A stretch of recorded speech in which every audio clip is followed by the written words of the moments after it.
Hello, Deacon Eric here. Well, you'll notice I don't have a pipe this morning.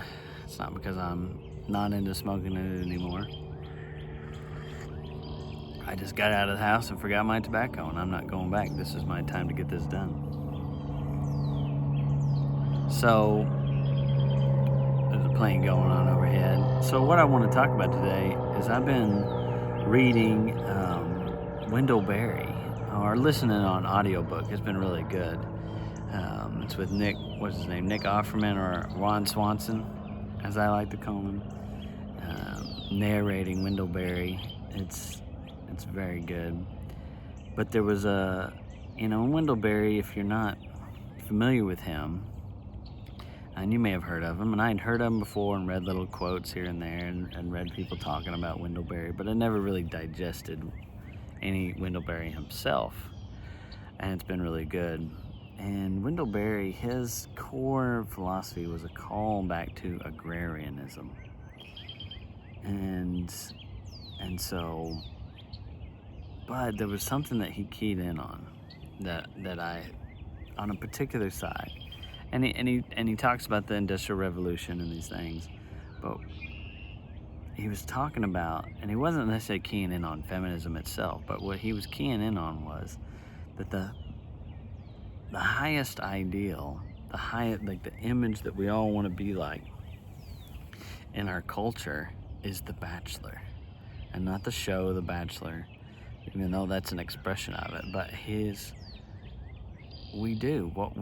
men and women, we want to be carefree bachelors. That's what he was saying. And I was like, he's right. Even cowboys and such. The rugged individual, the John Wayne culture from before, it really was the highest ideal was the bachelorhood. So why would we be surprised that women wanted a piece of the action, right? If that's the highest ideal, if the highest ideal is not, the family, and if the central tenet of our culture is no longer the farmer and the land, right? That's what agrarianism is, as opposed to like the Industrial Revolution. And that's his major overall point, is that we've become so industrialized that we're ceasing to be human beings, and we're destroying the land, and in so doing destroying ourselves. And there's a lot of truth to that. And that's what, I've made a lot of videos against the red pillars or whatever, the manosphere, because I think it's a false manhood, because it's this caricature of the ideal of the bachelor, as if the rich, carefree, playboy bachelor is the highest ideal of our culture. But it's not, and it shouldn't be, right? The family should be the highest ideal, the care for each other and the land and animals and God's creation. And more than just, I love national parks, but they're for pleasure, and I think we need to protect wild places, but we need to protect cultivated land as well, places where where our food comes from. But I think too, it's like, which way do we go about it? But I do think that part of the point of this is that, though, the problem with men and women, not just feminism, but feminism is a core part of it. I think it's a cancer that has arisen out of our overly industrialized society. And so when we have this ideal of the bachelor as our highest ideal, as carefree, and because you see that even with like men and with women, on shows, in movies, they're just trying to be men, right? They're trying to be heroes. They're trying to be masculine in their qualities. And it's a bunch of baloney. right? Because they can never fight as hard or do a. But all our shows, all our stories are individuals who, who win the day, but in the end are very alone. And I think there's a place for that in a story, obviously, because you're supposed to feel that loneliness, but you're not supposed to want to be that person. You're supposed to realize, like Lord of the Rings, who's the true victor? Who is the most victorious? It's Samwise. Samwise is the one that truly wins in the end, because he just gets to be at home with his land and with his family. He gets a family in the end. So he's the true winner. All right. And the victory of Aragon the king is that, yeah, he gets his beloved, and that's good. But the king, his greatest ideal is that his people flourish. And people flourishing is that what it mostly looks like is the family, the man and woman in partnership together to raise children, to raise the next generation, to feed the next generation, to teach the next generation. This ongoing cycle of life, that should be the ideal. Now I realize that I think without an act of God, that's not going to happen. But I can pursue that in my own life, and I think there's a push, a generational push that's wanting to see that, that's wanting to go back to the land,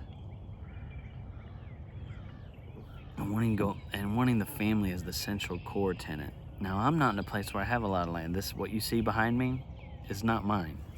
It's just a place I have access to, but I like to be out here, right? I like to buy local when I can, all those things, and that's a start. We'll see where it goes from there, because ultimately I don't serve myself. I serve the Creator.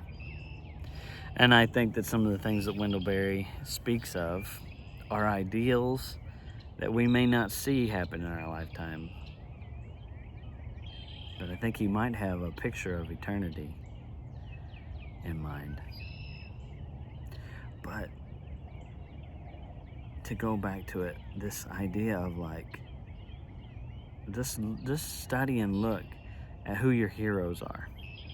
Look at the movies you watch. Look at the stories you like. And ask, why do I like those things? But then also to realize, is that how I want to live my life? That's the thing. I love a good story. I love adventure stories. I love a good Western movie. But what do I want from my life? Right? Do I want to be a John Wayne? Do I want to be a character from a Clint Eastwood movie? No, I don't. If you were paying attention to those, that's the thing that those guys were missing. And in the end, it was sometimes what they longed for, right? Some of the Westerns has the lonely cowboy riding off alone into the sunset. And, there's something about that. Right? There's something about self-sacrifice, right? So he saves the day and then he rides off alone. But there's also, most of the best stories and movies have the guy and the girl getting together at the end, and the promise is that they're in family life at the end, right? We don't see it. It's right after the crescendo, right after the end. But they lived happily ever after. Well, the ever after is what? What does that ever after even look like? It looks like man and woman building a family and building life together, right? When the prince saves the kingdom and gets the princess, and it's because he's going to build a family, and he's going to help all the families of the land. That's at the core of it, and that needs to be at the core of our story. And so I want you to look at your life and go, what is my life about?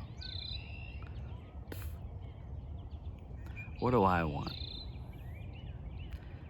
You know, if that's something I've learned, you know, especially during being in Lent and reading thinkers like Wendell, is it's good to sit and think about your life and go, what do you want? What do you know, not just momentary pleasure, but what about life, about doing life is pleasurable?